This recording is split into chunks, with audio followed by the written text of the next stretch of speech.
Municipal corporation commissioner ಒಂದು ಕಂಪ್ಲೇಂಟನ್ನು ಹಾಕಿದ್ದು. ಆ ಕೇಸ್ನಲ್ಲಿ ಕೋರ್ಟು ಜಾಮೀನು ನೀಡಿದೆ. 2 ಶ್ಯೂರಿಟಿಗಳ ಆಧಾರದಲ್ಲಿ ಅದು ಬಿಡುಗಡೆಗೆ ಆದೇಶ ಮಾಡಿದ್ದಾರೆ.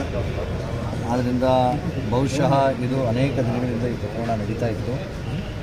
ಇವತ್ತು ಈ ಪ್ರಕರಣಕ್ಕೆ ಒಂದು ಅಂತಿಮ ತೀರ್ಮಾನ ಬಂದಿದೆ. ಮುಂದಿನ ದಿನಗಳಲ್ಲಿ ಈ ಕೇಸಿನ ಟ್ರಯಲ್ ಬಗ್ಗೆ, ಸಾಕ್ಷ್ಯಾಧಾರದ ಬಗ್ಗೆ ನಾವು ಹೋರಾಟ ಮಾಡ್ತೀವಿ. ಆದರೆ ನಾವು ನ್ಯಾಯಾಂಗ ವ್ಯವಸ್ಥೆಗೆ ಧನ್ಯವಾದಗಳನ್ನ ಹೇಳ್ತಾ, ಕೊನೆಯದಾಗಿ ಅವರಿಗೆ ಒಂದು ಬೇಲನ್ನು ಕೊಟ್ಟಿದ್ದು, ಅವ್ರನ್ನ ಮುಕ್ತವಾಗಿ ಬಿಟ್ಟಿದ್ದು ಒಂದು ದೊಡ್ಡ ಹೋರಾಟನೇ ಆಯಿತು. ಆದ್ದರಿಂದ ನಾವೆಲ್ಲರೂ ಸಹ ಇಷ್ಟು ದಿನ ಕಾತಿದ್ದಕ್ಕೆ ಫೈನಲಿ ಕೋರ್ಟ್ ಅವ್ರಿಗೆ ಬೇಲನ್ನು ನೀಡಿದ್ದಕ್ಕೆ ಧನ್ಯವಾದಗಳು. 2 ಷರತ್ತುಬದ್ಧ ಯಾವುದು ಸರ್? 2 ಷರತ್ತುಬದ್ಧ